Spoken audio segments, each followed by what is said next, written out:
Hey guys, welcome back to another edition of Unmade Godzilla movies. Okay, you know what, you get the idea. It's been a while, let's just get into it. And now we're back to the original plans for the Heisei series. The Godzilla Committee was prepared for a sequel after Return of Godzilla had grossed 1.7 billion yen. However, it still didn't quite meet Toho's expectations, as they were wanting 2 billion yen for the film to be considered a financial success. That and reviews were relatively mixed. So they get the idea to allow fans to have the opportunity to essentially write the next installment. Thus, they initiated the Godzilla 2 story submission contest.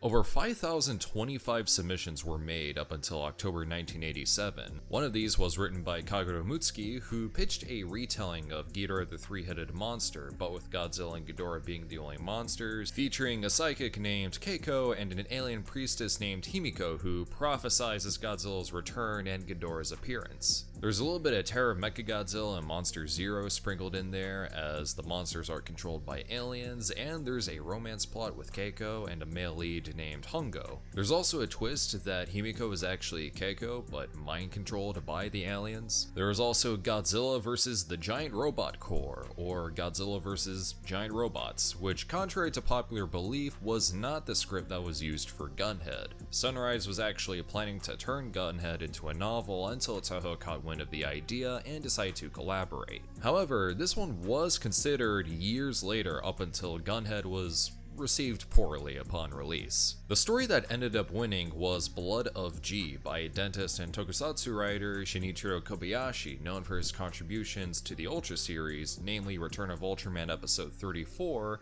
which would actually wound up inspiring the base premise of what would eventually become Godzilla vs. Biollante in 1989, featuring a kaiju plant hybrid that was a result of an experiment gone wrong, all while the story explored similar ideas tied to our devotion towards the value of living things. If you want to know more about Godzilla vs. Biollante's production history, check out Lily's article on Kaiju United.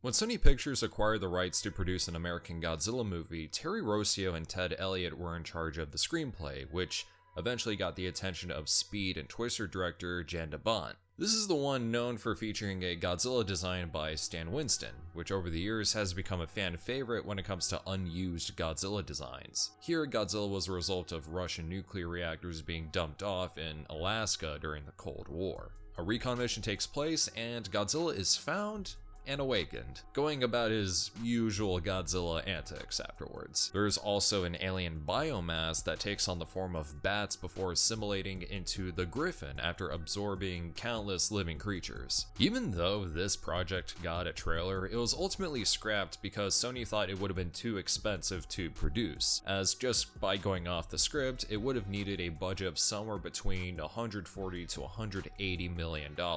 After several rewrites, that number went down to 120, and Jan de Bont tried to negotiate a $100 million budget, but he and Sony couldn't come to an agreement, which led him to lead the project altogether. And it wouldn't be until years later when Roland Emmerich and Dean Devlin came along, and we know how that turned out, on a budget of 150 million at most, which was within that initial ballpark when Jan de Bont was first on board, strangely enough. I should note that not only is this screenplay available online, but there exists a fan-made graphic novel based on the concept titled Godzilla 94, featuring artwork by Todd Tennant and Eldon Ardiente, who actually did the cover for Titanious Book 1, Rise of the Titans, a story I absolutely cannot recommend enough, as it blends all these ideas from kaiju cinema and robot anime. I heard the author is selling autographed copies on his eBay page, so go ahead and check it out, links in the description.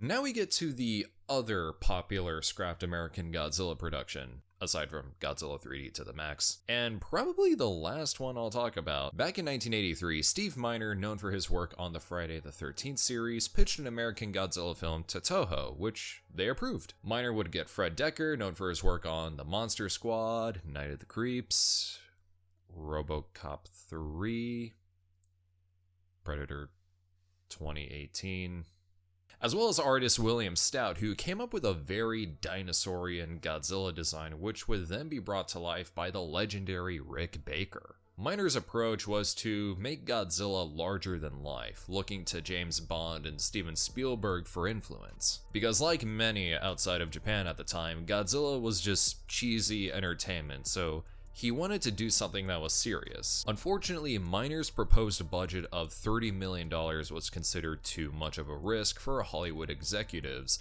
especially as they themselves didn't think highly of Godzilla, going as far as to call Miner's reimagining a kids movie. It's also worth noting that if this were to go through and be successful, a Rodan spin-off was in consideration, and to potentially be directed by William Stout himself. Meanwhile, Toho would continue with what would become the return of Godzilla in 1984. Crazy how far we've come in terms of American Godzilla productions. Many failed attempts that never saw the light of day, one that unfortunately did see the light of day, and now the Monsterverse. Godzilla is now at the peak of its popularity thanks to the new American movies. Who knows where these overseas ventures will take him next?